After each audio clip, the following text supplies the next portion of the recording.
Mi padre falsificó la firma de mi madre para vender nuestro terreno y pagar una deuda de juego, pero cuando descubrí la verdad y lo expuse, terminé desenterrando un crimen mucho más oscuro del que imaginaba. El teléfono sonó justo cuando estaba preparando el café de mi madre. No era una hora normal para llamadas de trabajo, y menos de un número desconocido. La voz al otro lado sonaba amable, casi ensayada. Señorita Lucía, llamo para confirmar la transferencia del terreno. Su padre ya firmó junto con la señora Rosa. Por un momento, creí que se trataba de un error. El terreno. Nuestro terreno. Aquel pedazo de tierra que mi madre había cuidado por años, donde decía que algún día levantaría una casa para sus nietos. No podía estar vendido. No sin que yo lo supiera. No sin que ella lo supiera. Corté la llamada sin decir nada y subí corriendo las escaleras. Mi madre estaba sentada frente a la ventana, tejiendo, como siempre hacía cuando el aire se volvía pesado en casa. Le pregunté, casi sin aire, si había firmado algo. Me miró confundida, luego ofendida. ¿Firmado qué? Le conté lo que el hombre me había dicho. Vi cómo la aguja cayó de sus manos y su rostro perdió todo color. En sus ojos no había sorpresa, sino miedo, un miedo antiguo, el que se siente cuando algo que amas está por desaparecer. Busqué los papeles en el escritorio de mi padre. Él siempre guardaba todo allí, confiando en que nadie se atrevería a tocar sus cosas. Encontré una carpeta azul con la etiqueta, Ter. Dentro del cajón inferior. El contrato estaba allí, junto a una copia de la supuesta firma de mi madre. Me senté frente a los documentos, comparando los trazos con los que conocía de cartas antiguas, de recibos, de su cédula. No necesitaba ser perita para saber que algo estaba mal. La R inicial estaba torcida, las letras finales más apretadas. Parecía el intento torpe de alguien que quiso imitar, no reproducir. Cuando mi padre llegó esa noche, lo esperé en la sala. No lo saludé. Le extendí el papel. Él lo tomó, lo miró por encima, y se encogió de hombros. Era necesario, dijo, como si estuviera hablando de vender un coche viejo, no el terreno donde descansaban los recuerdos de nuestra infancia. Mi madre salió de la cocina, temblando. ¿Qué hiciste, Héctor?, le preguntó. Él respondió con esa frialdad que se clava en la piel, lo que tenía que hacer. Ese terreno no servía para nada. Yo quise gritarle, pero no pude. Solo sentí un peso en el pecho, como si me hubieran robado algo que no era material. Nos robó la confianza. Después vino el silencio. Uno que duró más que la noche. Nadie cenó, nadie habló. El ruido del reloj fue lo único que llenó la casa. A la mañana siguiente, mientras mi madre lloraba en la habitación, decidí revisar el computador de mi padre. No sé si lo hice por instinto o desesperación, pero sentía que aquello no era solo una venta. En su correo encontré un intercambio de mensajes con alguien llamado Raúl Deudas Club. El asunto decía, pago pendiente. El tono de los mensajes me heló la sangre. Raúl le exigía dinero, hablaba de plazos vencidos, de apuestas, de riesgos que ya no puedo cubrir por ti. Entonces lo entendí todo. Mi padre había vendido el terreno para pagar una deuda de juego. Y no solo había traicionado a mi madre, había usado su nombre para hacerlo. Me quedé mirando la pantalla, con las manos temblando. De repente, el sonido de la puerta me hizo girar. Era él, parado en el marco, mirándome con esos ojos cansados que ya no conocía. No entiendes nada, Lucía, dijo, y su voz tenía un tono amenazante. Hay cosas que un padre hace para proteger a su familia. Pero sus palabras no tenían sentido. ¿Protegernos de qué? ¿De su propio desastre? Esa noche no dormí. Cada vez que cerraba los ojos, veía la firma falsa, las letras torcidas, el nombre de mi madre usado como moneda de cambio. A la madrugada, escuché un golpe en la puerta. Mi padre estaba recogiendo una maleta. Ni siquiera nos miró. Ustedes no entienden lo que es sacrificarse por la familia, murmuró antes de salir. La puerta se cerró de golpe y el eco retumbó como un disparo. Cuando volví a mi cuarto, aún con las manos frías, revisé una última vez los correos. Había uno sin abrir. El asunto era simple, pero devastador. Último aviso, Raúl. Lo abrí, y dentro solo había una frase. Si no pagas esta semana, yo mismo hablaré con tu hija. Me quedé quieta, con el corazón latiendo como si quisiera escapar. No sabía quién era Raúl, pero si entendí algo, esto apenas comenzaba. Y si ese hombre decía la verdad, pronto sabría mucho más de lo que yo quería saber. No sabía que me daba más miedo, que mi padre le debiera dinero a un hombre como Raúl o que estuviera dispuesto a vender todo lo que teníamos para mantener su mentira viva. Pasé la mañana repasando los correos, los montos, los mensajes cortos llenos de urgencia. Necesito tiempo. Solo unos días más. No quiero problemas. Todo sonaba desesperado, como si Héctor hubiera estado viviendo una vida paralela, oculta bajo la fachada de un hombre tranquilo y responsable. La primera vez que escuché la palabra apuestas fue ahí. Mi padre no era un jugador, o eso creía. Nunca lo vi frente a un televisor gritando por un partido, ni hablando de fútbol con sus amigos. Pero en los correos aparecían nombres de equipos, tablas, resultados, y capturas de pantalla de transferencias hechas desde su cuenta. Todo databa de meses atrás. O sea, mientras mi madre creía que él iba al trabajo, en realidad estaba gastando dinero en una red de apuestas ilegales. Mi madre se mantuvo en silencio. No quería escuchar nada más. Me pidió que borrara todo, que olvidara, que no removiera más el lodo. Pero ya era tarde. No se puede desver la traición. Y yo necesitaba entender hasta qué punto mi padre nos había arrastrado con él. Decidí ir al trabajo del contador que llevaba los papeles de la familia. Cuando mencioné el nombre de mi padre, el hombre cambió el tono. Dijo que Héctor había pedido una gestión urgente para vender el terreno y que había insistido en mantener todo en discreción. Al revisar los documentos, noté algo extraño: el comprador no tenía dirección registrada. Solo un nombre, Juan Morales, y un número de teléfono que, según el contador, ya no existía. Antes de irme, le pregunté si sabía quién había fijado el precio. Me respondió que el propio Héctor, y que había aceptado venderlo por casi la mitad de su valor real. Fue ahí cuando entendí que no se trataba solo de desesperación. Era una entrega, un pago disfrazado de venta. Esa noche, cuando mi padre regresó a casa, intenté enfrentarlo otra vez. Le mostré las pruebas, las transferencias, los mensajes. Él no se inmutó. Me miró con una mezcla de fastidio y cansancio. Lucía, no sabes nada del mundo, me dijo sin mirarme. A veces uno hace tratos para que otros no te rompan la cabeza. Me dolió escucharlo tan seguro, como si lo que había hecho fuera algo natural, inevitable. Le grité que había destruido a mamá, que la había convertido en una sombra, que ni siquiera podía mirarse al espejo. Pero él solo encogió los hombros y se encerró en su habitación. Mi madre no dormía. Me pidió que no lo provocara, que quizás todo se arreglaría solo. Pero no hay arreglo cuando ya se rompió la confianza. Ella empezó a enfermarse, a hablar menos, a comer menos.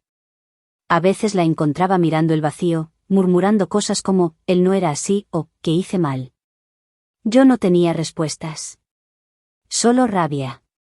Intenté buscar a ese tal Raúl. Los correos tenían una dirección de envío, pero era de dominio privado. Fui hasta el lugar donde estaba la supuesta oficina, un edificio abandonado a las afueras del centro. Una puerta oxidada, paredes llenas de grafitis, y el olor a humedad. Nadie sabía nada. Un vecino me dijo que allí venían hombres de noche, con autos caros y caras tristes. Eso fue suficiente para entender con quién estábamos tratando. Esa misma tarde recibí un mensaje en mi celular. Sin nombre, sin firma.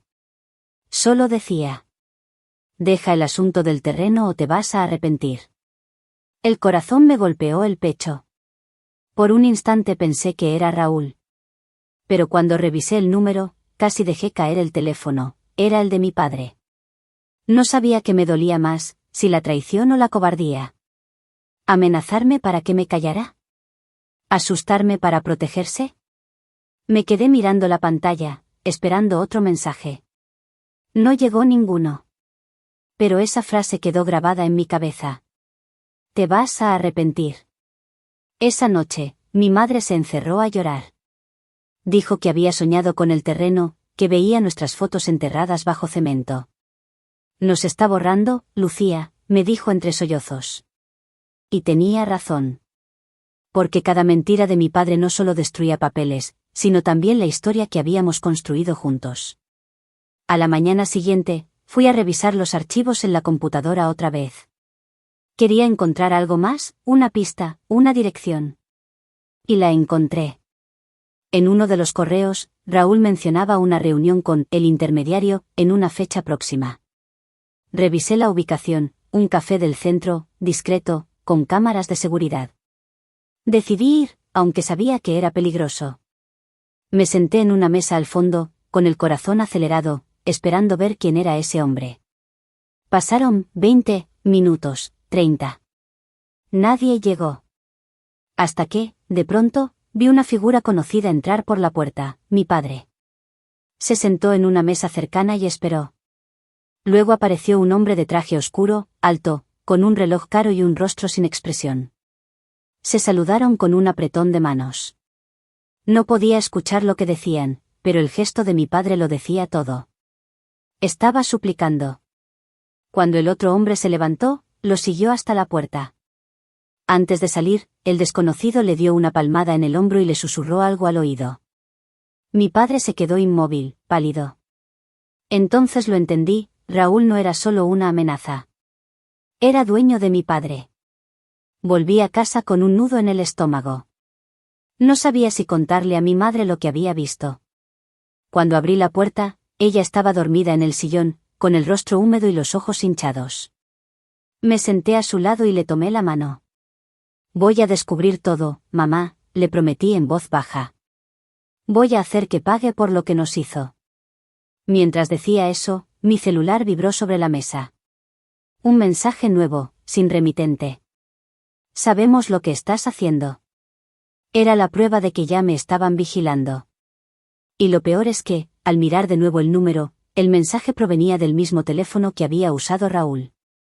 Mi padre estaba en medio de algo mucho más grande. Y ahora yo también estaba dentro.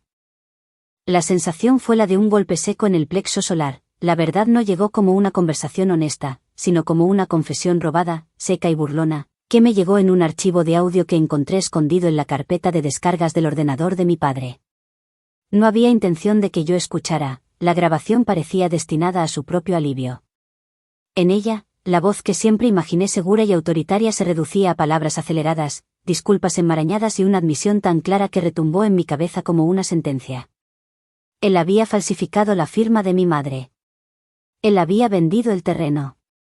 Él había hipotecado la historia de nuestra familia para pagar una deuda que ni siquiera intentó ocultar del todo.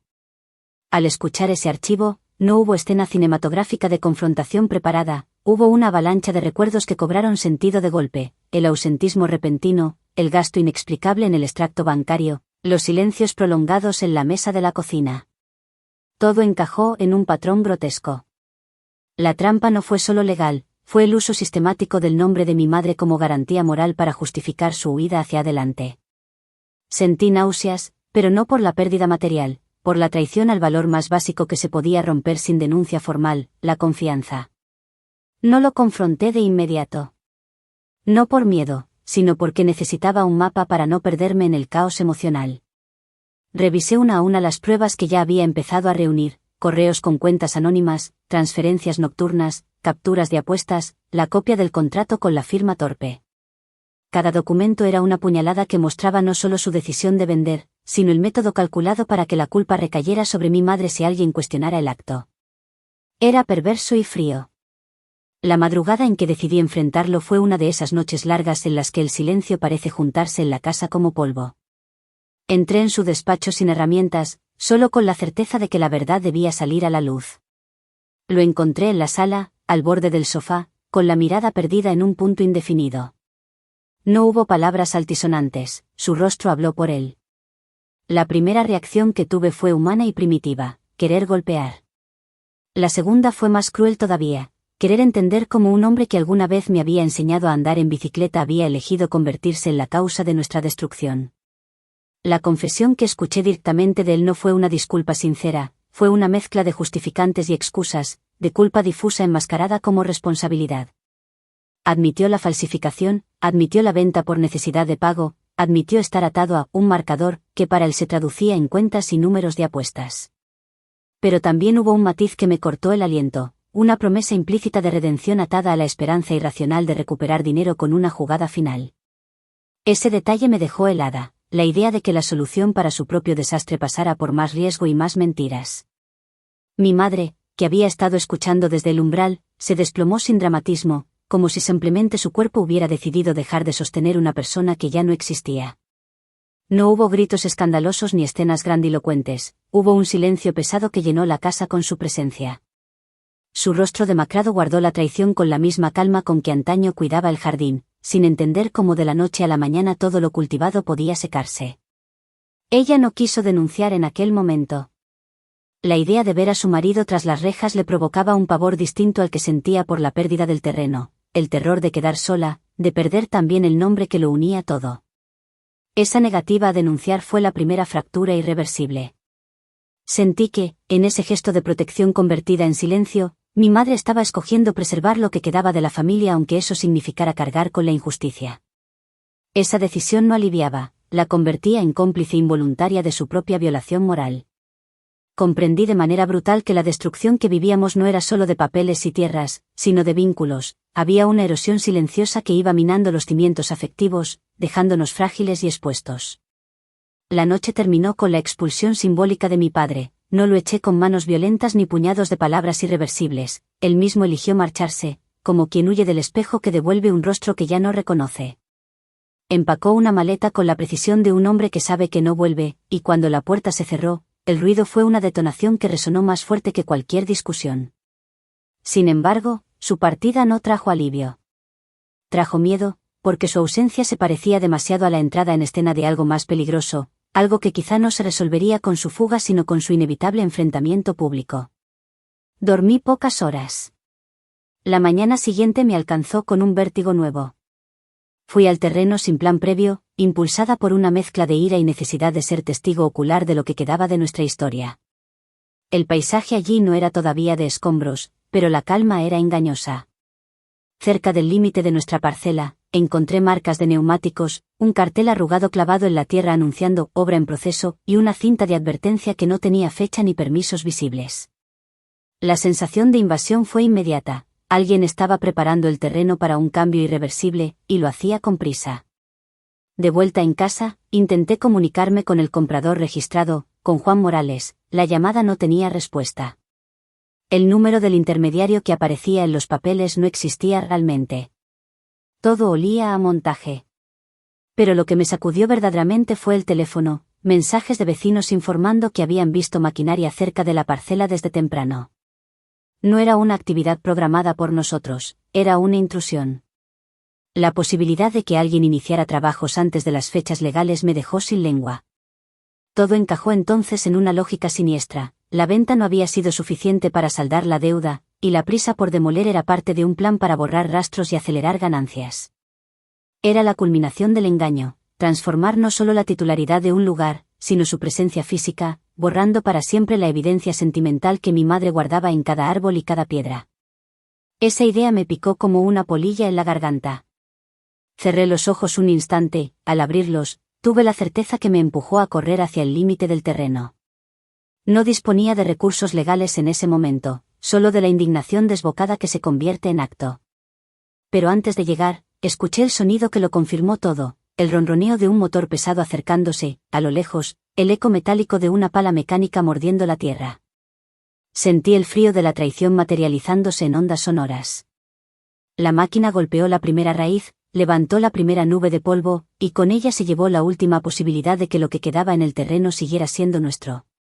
En ese instante, supe que mi padre no solo había vendido nuestra tierra, había activado la maquinaria humana y legal para dejarla sin memoria. La traición ya no era solo un papel falsificado, era una demolición en marcha. El ruido de las máquinas me alcanzó antes que el polvo. Era un rugido metálico, inhumano, que parecía arrancar de raíz no solo la tierra, sino los recuerdos que quedaban enterrados en ella. Corrí hasta la cerca, gritando, pero mi voz se perdió entre el motor y el golpe seco de la pala al romper la tierra. El cartel de «propiedad privada» ondeaba al viento como una burla. Nadie me escuchó, o quizá nadie quiso hacerlo. 2 hombres con chalecos naranjas se me acercaron y, sin siquiera mirarme, dijeron que no tenía autorización para estar allí. El terreno que había sido el corazón de mi familia se estaba convirtiendo en un lote vacío de historia. Las bugambillas que mi madre había plantado con sus manos estaban siendo trituradas sin ceremonia, las piedras donde de niña jugaba a construir castillos eran ahora escombros. El aire olía a hierro y pérdida. Grité, lloré, pero el operador de la máquina ni siquiera levantó la vista. No era su guerra. Llamé a mi madre. No respondió. Llamé otra vez, hasta que por fin escuché su voz débil. Le conté entre sollozos lo que estaba pasando. Silencio. Luego un gemido, y después nada. Corrí de regreso a casa, con las piernas temblando y el corazón golpeando en mi garganta. La encontré en el suelo, pálida, sin aire. Llamé a emergencias, y mientras los paramédicos la subían a la camilla, solo repetía una frase: nos lo quitó todo, Lucía, todo. En el hospital, el médico dijo que era una crisis nerviosa severa. No me sorprendió. Su vida entera había girado alrededor de ese terreno. No solo por su valor económico, sino porque allí había enterrado a su padre, sus sueños y las promesas de mi padre. Y ahora, ni siquiera el polvo le pertenecía. Me senté junto a su cama y esperé a que despertara. Esa noche, mientras intentaba dormir en la silla de plástico del hospital, un hombre apareció en la puerta de la habitación. Alto, trajeado, con un reloj que parecía valer más que mi coche. No se presentó, pero yo ya sabía quién era. Tú debes ser Lucía, dijo, sin sonreír. Soy Raúl. Mi cuerpo entero se tensó. No sé de dónde saqué la fuerza para mantener la calma. No tengo nada que hablar contigo, le dije. Él se encogió de hombros, como si mi respuesta le resultara predecible. Tu padre aún me debe. Y cuando alguien me debe, la deuda se paga, con dinero o con favores. Tú decides cuál de las dos cosas prefieres proteger. Las palabras me cayeron como piedras. Su tono no era amenazante, era algo peor, seguro, calculado, acostumbrado a que el miedo resolviera sus problemas. Le pedí que se fuera, que no volviera a acercarse. Antes de irse, sacó un cigarrillo, lo encendió y, mientras exhalaba el humo, dijo algo que me dejó helada. Tu padre no fue el único que firmó, Lucía. No entendí de inmediato. Pero cuando se marchó, mi mente empezó a repasar cada papel, cada detalle. ¿Qué significaba eso? ¿Quién más había estado involucrado?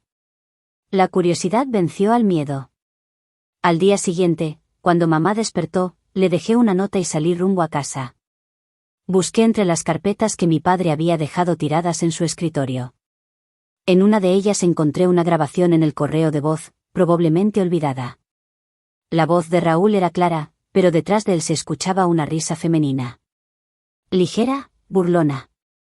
La reconocí al instante. Era la de mi tía Elena. Mi corazón se detuvo. Elena, la hermana de mi padre. Aquella que siempre defendía sus decisiones, que se sentaba en las reuniones familiares a hablar de unidad y perdón. La misma que había firmado como testigo en la compraventa del terreno. Hasta ese momento, pensé que su papel había sido solo formal. Pero la risa en la grabación lo cambiaba todo. Fui a verla esa misma tarde. Vivía en una casa elegante, demasiado para su salario como secretaria de escuela. Me recibió con su falsa amabilidad de siempre. Apenas crucé la puerta, se dio cuenta de que algo en mí había cambiado. No finjas, le dije. Ya sé que estuviste con Raúl. ¿Qué sabías de la falsificación? ¿Qué ayudaste a mi padre a vender el terreno? Por un instante, su expresión se endureció.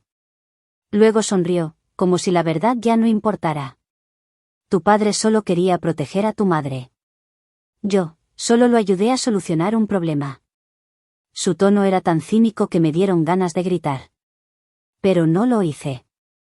Me limité a observar cada palabra que decía, cada gesto, cada intento de justificar lo injustificable. Antes de irme, le dije algo que no esperaba escuchar. Gracias. Gracias por darme la prueba que necesitaba. Grabé toda la conversación. De regreso al hospital, le conté todo a mamá. Pensé que se derrumbaría, pero esta vez no lloró. Me miró con los ojos secos, duros. Ya no queda familia, Lucía, me dijo. Solo queda verdad. Y en ese momento entendí que había cruzado un punto sin retorno. Esa noche, mientras el hospital dormía y el reloj marcaba las 3 de la madrugada, abrí mi computadora y comencé a recopilarlo todo: correos, documentos, mensajes, grabaciones. Creé un archivo con un nombre que dolía escribir: Fraude familiar Héctor Ramírez y cómplices.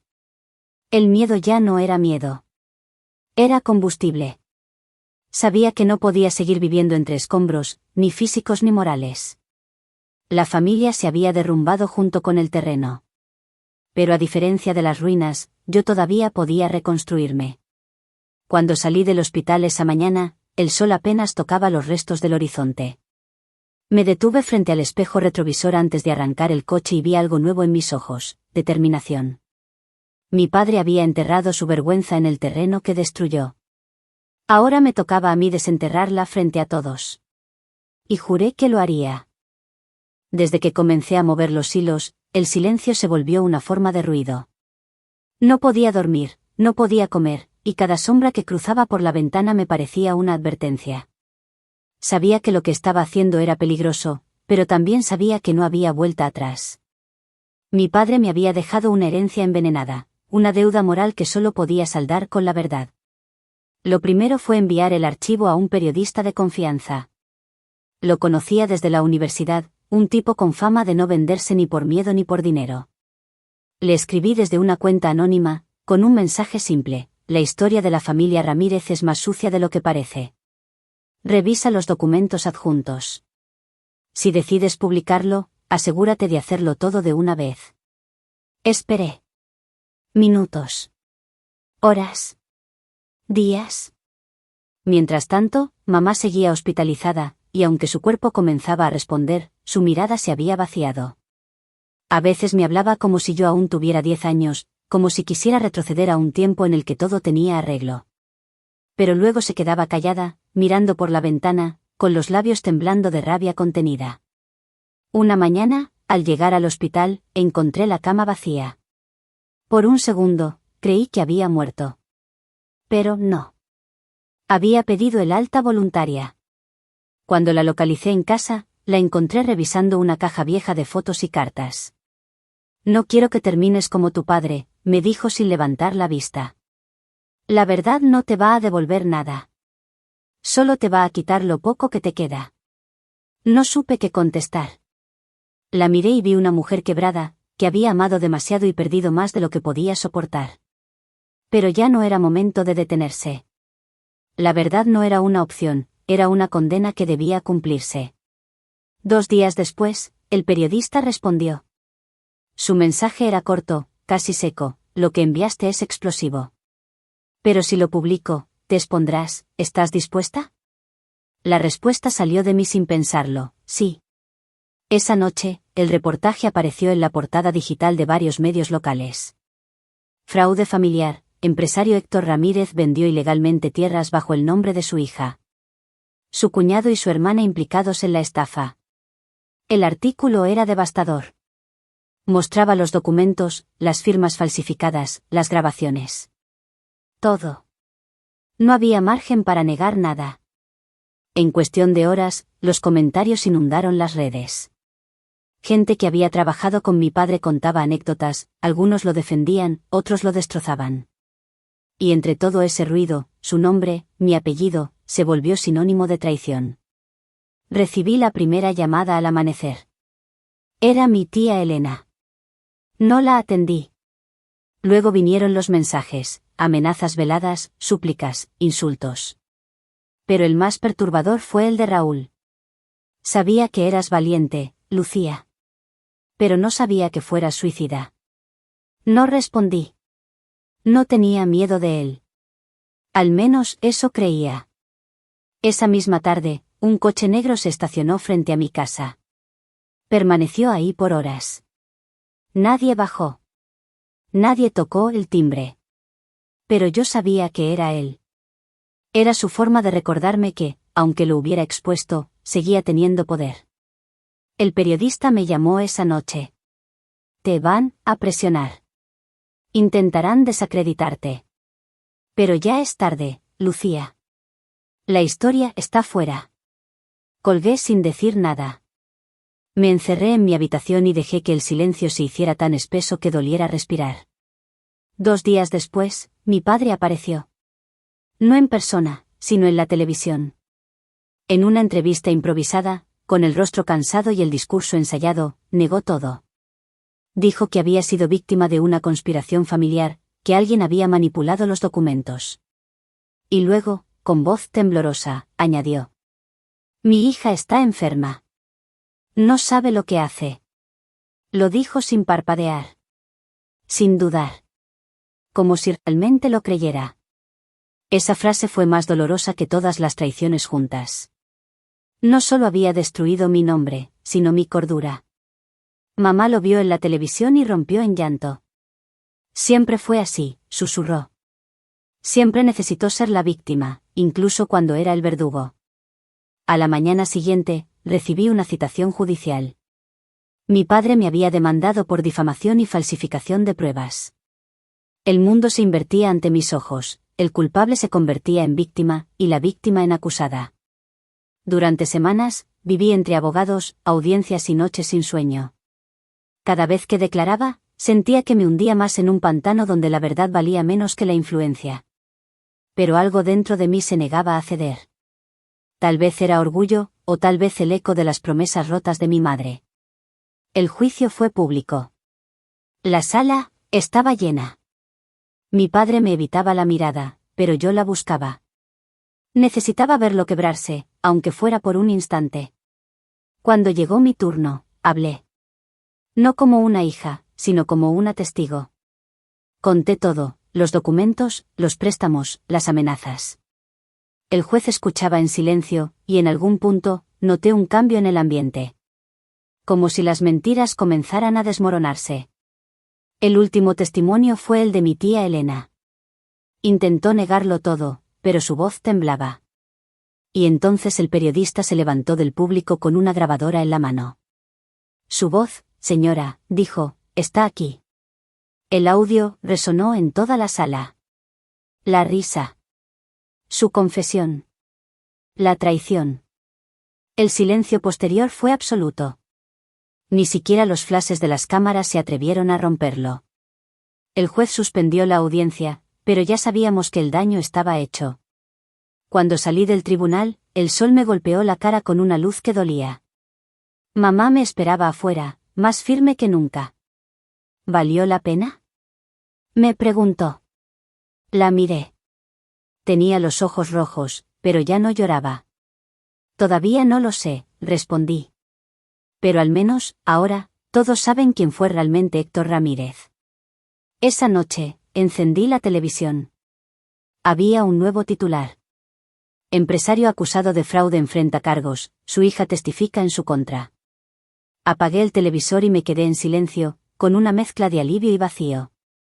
Había ganado algo, pero no sabía qué. Y justo cuando creí que todo había terminado, llegó una carta sin remitente, deslizada bajo mi puerta. Al abrirla, reconocí la caligrafía de mi padre.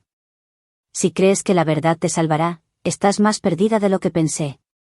El precio del silencio aún no lo has pagado. El sobre estaba manchado. No supe si de tinta, o de algo peor. La carta de mi padre me quemó las manos. La releí tantas veces que el papel terminó arrugado, como si con cada doblez intentara borrar las palabras, el veneno escondido entre líneas.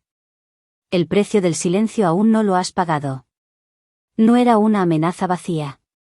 Era una promesa. Durante días, esperé algo. Una llamada. Un mensaje. Un golpe en la puerta. Pero nada llegó. Solo el silencio. Ese silencio que antes me asustaba y que ahora parecía prepararse para gritar. Mi madre volvió a enfermar. Esta vez no por el corazón, sino por el miedo. Cada vez que el teléfono sonaba, se estremecía. Decía que lo veía en sus sueños, que Héctor estaba planeando algo. Intenté tranquilizarla, pero dentro de mí también lo sentía. Había algo en movimiento, invisible, como una sombra que se arrastra antes del temblor. Una noche, mientras revisaba los correos del periodista, vi uno nuevo, enviado a las 3 de la madrugada. El asunto decía: Lucía, no salgas de casa. El cuerpo del mensaje era aún peor. Tu padre desapareció después de la audiencia.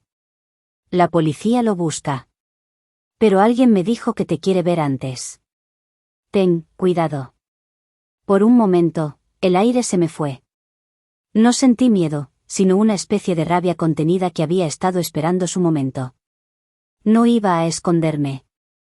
Si él quería verme, lo haría en mis términos. Fui al terreno. El mismo que había vendido, el mismo que ahora pertenecía a un extraño nombre en los papeles, pero que seguía siendo nuestro en la memoria. Llegué al atardecer. El cielo tenía ese color sucio entre naranja y gris, el que anuncia tormenta. Caminé hasta la vieja cerca, esa que mi madre pintaba cada verano, y ahí lo vi. Mi padre. Parecía más viejo. No por los años, sino por el peso de todo lo que había hecho. Tenía los ojos hundidos y la piel marcada por la derrota. Sabía que vendrías, dijo sin girarse. Siempre fuiste igual de testaruda que tu madre. No contesté. Lo miré, intentando reconocer en ese hombre al padre que me enseñó a andar en bicicleta, el que me levantaba cuando caía. Pero no quedaba nada. Solo un reflejo torcido. ¿Por qué viniste? Pregunté. Porque ya no tengo nada que perder. Su voz era calma, pero sus manos temblaban. Tú crees que me destruiste, continuó, pero solo me hiciste libre. ¿Libre de qué? Le interrumpí, ¿de la culpa? ¿De nosotros? Se rió, una risa hueca, sin alma. De la farsa. De fingir que esta familia valía algo. Esas palabras me atravesaron como cuchillas. No fue la familia la que falló, fuiste tú. No, Lucía. Fue tu madre. Ella me obligó a mentir. Ella me hizo creer que podía tener una vida decente cuando todo lo que toco se pudre. Su voz se quebró, pero no de tristeza, sino de rabia.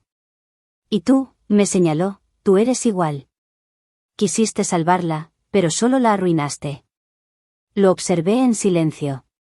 Cada palabra suya era una piedra que ya no me dolía, solo confirmaba algo que había temido toda mi vida: mi padre nunca se sintió culpable. Lo hizo porque podía. Porque creyó que nadie lo detendría. Entonces dime, le dije, ¿por qué me buscaste? Porque necesito que lo entiendas, respondió, acercándose. Todo esto fue por ustedes. El terreno, la venta, el dinero, era mi única salida. Pero tú lo hiciste personal. Tú lo hiciste público. Porque lo era, contesté, con la voz firme. Era nuestra vida. Y tú la vendiste. Se quedó quieto, mirándome con una mezcla de desprecio y compasión. Luego, algo cambió en su mirada. No entiendes, susurró. Raúl no era mi enemigo. Era mi socio. Sentí un escalofrío recorrerme la espalda. ¿Qué estás diciendo? El terreno no se vendió para pagar una deuda. Se vendió para lavar dinero. Y cuando te metiste, cuando hiciste público todo, pusiste su nombre en los medios. Y ahora, Lucía, ellos vendrán por ti. Retrocedí un paso. Quise preguntar más, pero el sonido de un motor cortó el aire. 2 faros se encendieron al final del camino. Un coche negro, el mismo de antes, se acercaba despacio. Mi padre sonrió. Ya ves, la última jugada nunca fue mía. Corrí. Escuché su voz llamándome, pero no miré atrás.